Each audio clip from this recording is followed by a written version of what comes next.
And this is why Harry is a massive trigger to people that have been through abuse. People have come from broken families, people that would have done anything to have a love and a support like his, not just financially, but obviously mentally, physically, in the way his dad adored him, in the way his brother adored him, in the way he got opportunities placed in front of him when so many people suffer for the opportunities that got taken completely away from them. They didn't even touch them, you know?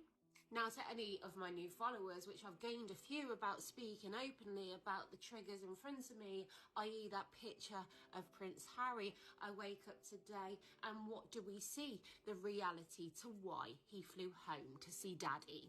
My name's T. I speak openly about growing up in DV. I speak openly on the realities of the aftermath in all those inbuilt moments that are placed in front of us. We don't ask for them, we don't want to see them, but this is how we have to live our life because of the way we're treated and how we formed a way to survive, unlike Harry. And for all the ones who are like, leave them alone, they're doing nothing. What? Doing interviews, speaking about his dad's cancer. This is not anyone. This is a king of a country who's sharing all he can in being as transparent with his new position within the monarchy. And little boy is selling more, speaking more. If they don't want the attention, then don't speak out. Honestly, it's a yo-yo. Absolute yo-yo of emotion in watching the life they live. The chaos, the deceit, the frustration at someone who's been through it, to watch a picture where she barges him out the way and the reality to that, but then seeing this today and thinking, you know what? When my nan had cancer and asked my mum, she walked away after 14 years of abuse. And here's the thing, here's the reality. People listen to me and hear their words, hear their thoughts as I speak out about my PTSD. I grew up as a child within this world. I never had a relationship where someone done this to me. I watched them do that to my mum. And of course, also us, as he set fires to our toys on the lawn at 3 years old. My core memory. That went on for 14 years. 14 years as our life just slowly demised. Opportunities gone.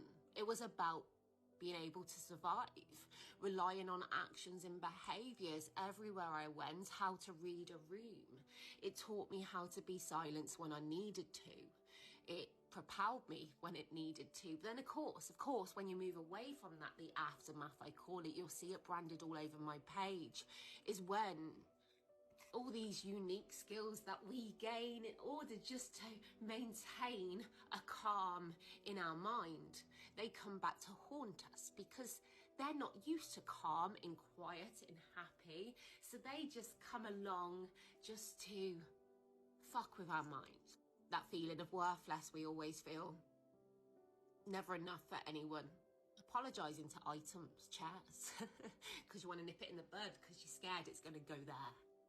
Having that overwhelming guilt when you spend money on yourself because I don't deserve anything else.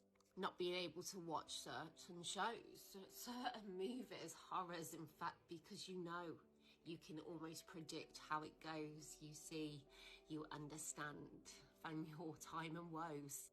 Silenced in your own mind of hidden behind a mask, a projection of perfect, because you do that to maintain some kind of feeling worth it, even though you don't. That shame and blame that just lingers around you everywhere you go, because the shame was a solid, that was a constant in your life. Battling to get on top of all of this and to be okay for a few weeks, then, oh, a trigger, you're back in.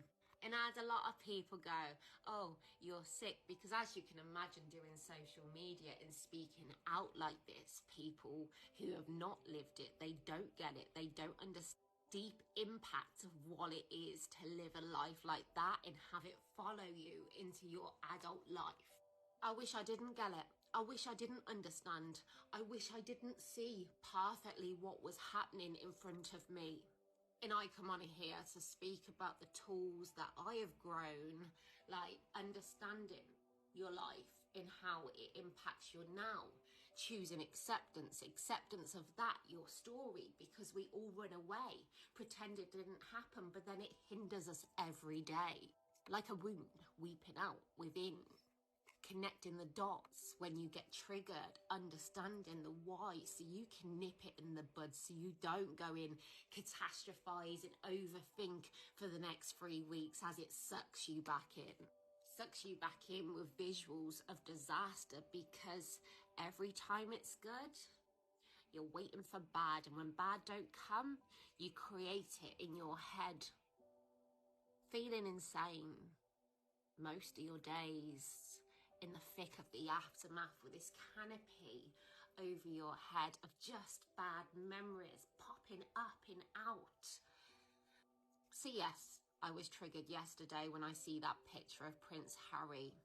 I'm not going to pretend, I'm not going to not speak out. But again, today, flip-flopped back again. As I see him doing an interview, speaking about his dad, his pain. When's it going to stop? We can't go through all this again, Harry. Because the reality is, Harry was born into a monarchy, this heir and a spare, it traumatised him. And trauma's trauma, pain is pain, but most people have to struggle their way. They have to find a way, and if they can't, you know how it goes. Some people are born into a family where drugs are more important than them. Some children are born into a den. Some people are born to be carers for their parents, and some people are born solely to help their sibling for a kidney, to save their lives. Some people are born into a narcissist life. It happens. Shit happens. But as I'm here today, it can impact, it can take away, and it can make your life hell. But this is why it's down to us, nobody else. But then we are just people on the street. We haven't got Gabor on speed dial or the opportunities like Prince Harry. And he knows that. He knows that without that royal name, without that connection, people will never look at him the same. And for Mr. and Mrs. who wants to be referred as Sir and Mom, it seems they don't mind a pecking order in a place when they're solidly at the top. So after seeing that photo and seeing that pain, I'm back here again and looking at Harry and thinking, you're insane. Looking at my monarchy and thinking, strip them. Because if in those pictures it's what I see, you're just enabling your son, Harry, to carry on in this way. And to all of you, like me, that get triggered by this story of Prince Harry, I would say to you, we can't save him. It's down to him. And what a journey.